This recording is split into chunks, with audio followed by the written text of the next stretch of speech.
શ્રી ગણેશાય નમઃ. આજના વિડીયોમાં આપણે સાંભળીશું ફાગણ સુદ 11 આમલકી એકાદશીની વ્રત કથા મહિમા. આપને આ વિડીયો પસંદ આવે તો લાઈક કરજો, શેર કરજો અને મારી ચેનલ સબસ્ક્રાઈબ કરજો.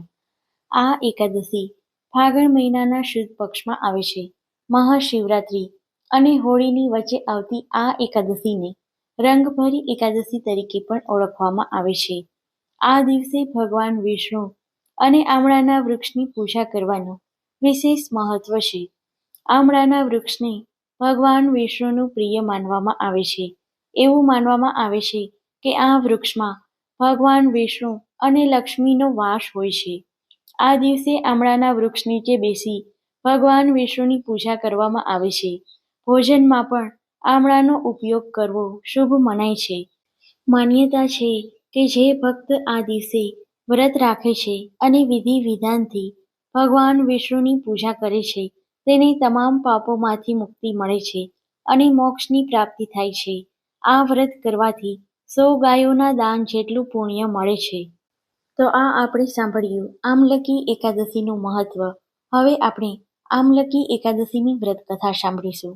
એક વખત માંધાતા રાજાએ વશિષ્ઠ મુનિને પૂછ્યું કે હે અતિ ભાગ્યવાન, જો તમે મારા પર ખુશ અને પ્રસન્ન હો તો મને એ જણાવો કે કયું વ્રત કરવાથી મારું બધા પ્રકારે મંગલ થાય.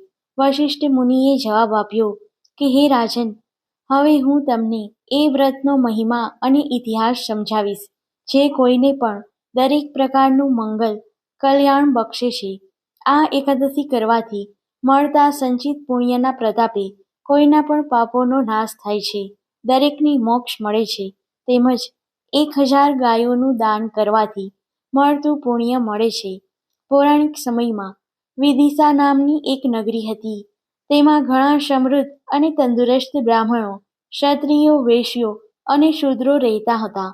હે મહાભોળા રાજા, આ સુંદર નગરોમાં કોઈ પાપી કે નાસ્તિક વ્યક્તિ ન હતી. આખી નગરીમાં વૈદિક મંત્રોનો અવાજ જ સંભળાતો હતો. આ સુખ્યાત નગરીમાં ચિત્રરથ નામે એક પવિત્ર સત્યવાદી રાજા રહેતો હતો, જે ચંદ્રવંશના રાજા પશબિંદુકના કુળમાં જન્મેલો હતો. ચિત્રરથ રાજા ઘણો શક્તિશાળી, બહાદુર, સમૃદ્ધ અને શાસ્ત્રોનો જાણકાર હતો. તેના કાર્યકાળ દરમિયાન રાજ્યમાં ઘણી સમૃદ્ધિ અને બધા જ પ્રકારનું સુખ હતું. તેના પ્રજાજનો ભગવાન વિષ્ણુની ભક્તિ કરતા હતા અને એકાદશીનું વ્રત કરતા હતા. એના રાજ્યમાં દરેક શ્રી હરિની ભક્તિમાં રચ્યા રહેવાથી સુખેથી જીવતા હતા. તેમના રાજ્યમાં કોઈ ગરીબ કે દુઃખી વ્યક્તિ ન હતો.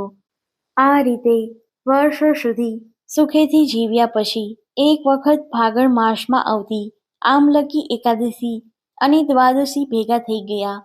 આ એકાદશી ઘણું ફળ આપનારી છે એવું જાણવાથી રાજા અને તેના પ્રજાજનોએ આ એકાદશીમાં યોગ્ય વિધિ વિધાન અને નિયમોથી પાળવાનું નક્કી કર્યું. આ એકાદશીની વહેલી સવારે રાજા અને તેના પ્રજાજનોએ નદીમાં સ્નાન કર્યું અને નદીના કિનારે આવેલા ભગવાન વિષ્ણુના મંદિરમાં ગયા. આ મંદિરમાં આમલકીનું વૃક્ષ હતું, જ્યાં રાજાએ જળ ભરેલો એક કુંભ મૂક્યો અને પૂજા માટે એક છત્રી, કપડાં, જૂતા અને 5 પ્રકારના રત્નો મૂક્યા. ત્યાર પછી રાજાએ ભગવાન પરશુરામ અને આમલકીની પૂજા કરી અને પાણી, જૂતા, છત્રી, સોનું, હીરા, મોતી, માણેક, નીલમ અને સુગંધી અંતર ધર્યા. ત્યાર પછી રાજાએ અને પ્રજાજનો મુનિઓની પાછળ પાછળ ભગવાન પરશુરામને આ રીતે પ્રાર્થના કરી. હે ભગવાન પરશુરામ, હે રેણુકાના પુત્ર, હે આમલકી વૃક્ષની છાયા નીચે વસનાર, હે ભૌતિક સુખ અને મોક્ષ દાતા, હું આપને દંડવત પ્રણામ કરું છું. ત્યાર પછી તેઓ આમલકી વૃક્ષને પ્રાર્થના કરી, હે આમલકી, હે વિશ્વનું પોષણ કરતા, હે બ્રહ્માના વંશજ, હે પાપ વિનાશક, અમે આપને પ્રેમપૂર્વક નમસ્કાર કરીએ છીએ. કૃપા કરીને અમારી ભેટનો સ્વીકાર કરો. આ રીતે યોગ્ય રીતે ભગવાન વિષ્ણુ અને આમલકી વૃક્ષની પૂજા કરી. રાજા અને તેના પ્રજાજનો વિષ્ણુના મંદિરમાં આખી રાત જાગતા રહ્યા. તેમણે ભજન ગાયા અને ભગવાન તથા આમલકી વૃક્ષની પ્રશંસા કરતી સુંદર પ્રાર્થના કરી. એ વખતે દેવી સંકેતથી ત્યાં એક લૂંટારો આવ્યો. આ લૂંટારો જીવતા માણસને મારીને તેનું ગુજરાન ચલાવતો હતો. જ્યારે તે આવ્યો ત્યારે તેણે જોયું, મંદિર તો કમળથી, અંતરથી અને બીજી પવિત્ર વસ્તુઓથી શણગારવામાં આવ્યું હતું અને ઘણા લોકો આખી રાત જાગી પ્રભુની ભક્તિ અને ગુણગાન ગાતા હતા. તે પણ લોકો સાથે બેસી ગયો ને જે કંઈ ચાલતું હતું તે ધ્યાનપૂર્વક જોતો હતો અને વિચારમગ્ન બની ગયો. તે સદનસીબ લૂંટારાએ કળશના ઉપર શ્રી દામોદરના દર્શન કર્યા અને ભગવાન વિષ્ણુના ગુણગાન સાંભળવા લાગ્યો. તે ભૂખ તરસથી પીડાતો હોવા છતાં તેને આ બધું જોઈ આશ્ચર્ય થયું અને આખી રાત એકાદશીનું મહાત્મ્ય સાંભળતો જાગતો રહ્યો. સવારમાં રાજા તેના પ્રજાજનો સાથે મહેલમાં પાછો ફર્યો. લૂંટારો પણ ઘેર પાછો આવ્યો અને શાંતિથી પોતાનું ભોજન લીધું. ઘણા વર્ષો પછી લૂંટારાનો નશ્વર દેહ છૂટ્યો.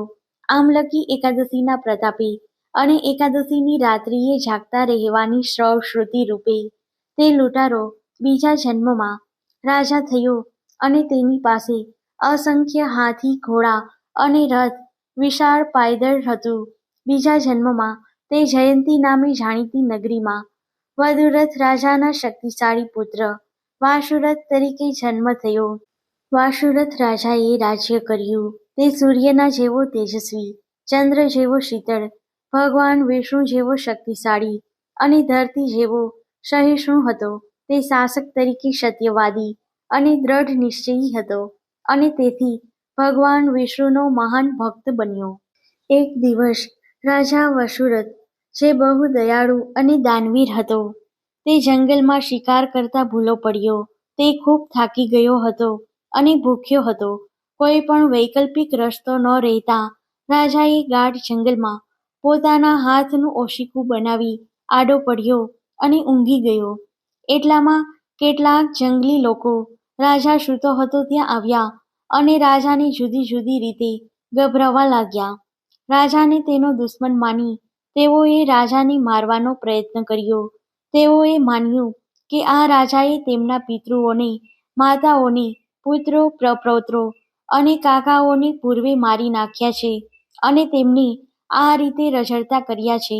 આ રીતે વાતો કરતા તે જંગલી લોકોએ તેમના હથિયાર લીધા અને રાજાને મારવા લાગ્યા. પરંતુ તેમના આશ્ચર્ય વચ્ચે તેમનું કોઈ પણ હથિયાર રાજાને સ્પર્શ કરી શક્યું નહીં અને પરિણામે રાજાને કોઈ ઈજા થઈ નહીં. જ્યારે તેમના બધા જ હથિયારો વપરાઈ ગયા ત્યારે જંગલી લોકો ગભરાઈ ગયા અને ભયના માર્યા મરવા જેવા થઈ ગયા. તેઓ એક ડગલું પણ આગળ વધવા શક્તિમાન ન રહ્યા. તે સમયે રાજાના શરીરમાંથી ચંદનની સુગંધથી મહેકતી દેદીપ્યમાન સુંદરી બહાર આવી. તેના ગળામાં પુષ્પોથી સુગંધિત માળા હતી અને તેની આંખો ગુસ્સામાં રાતીચોળ દેખાતી હતી. તેણીએ તેના ભવા ઊંચા ચઢાવ્યા અને તેની ત્રિશૂળ હાથમાં લઈ ગુસ્સામાં એ જંગલી લોકોને મારવા તેમના તરફ ખસી. ગણતરીની પળોમાં તેણીએ તે જંગલીઓને મારી કાઢ્યા. આ ઘટના પછી રાજા જાગી ગયો. ઊંઘમાંથી જાગતા આ ભયંકર દ્રશ્ય જોઈ રાજા ગભરાઈ ગયો અને સ્તબ્ધ થઈ ગયો. જ્યારે રાજાએ તેના ભયાનક દેખાતા દુશ્મનોને મરેલા જોયા ત્યારે તેને આશ્ચર્ય થયું અને ઉદ્ગારો નીકળી પડ્યા કે અરે, મારા કોણ શુભેચ્છક મિત્ર છે જેણે મારા દુશ્મનોને મારી મારું રક્ષણ કર્યું. આ મહાન કાર્ય માટે હું તેને મારા હૃદયની કૃતજ્ઞતા પાઠવું છું. તે વખતે આકાશવાણી થઈ કે ભગવાન શ્રીકૃષ્ણ સિવાય તેમના શરણે ગયેલા આત્માનું રક્ષણ કોણ કરી શકે?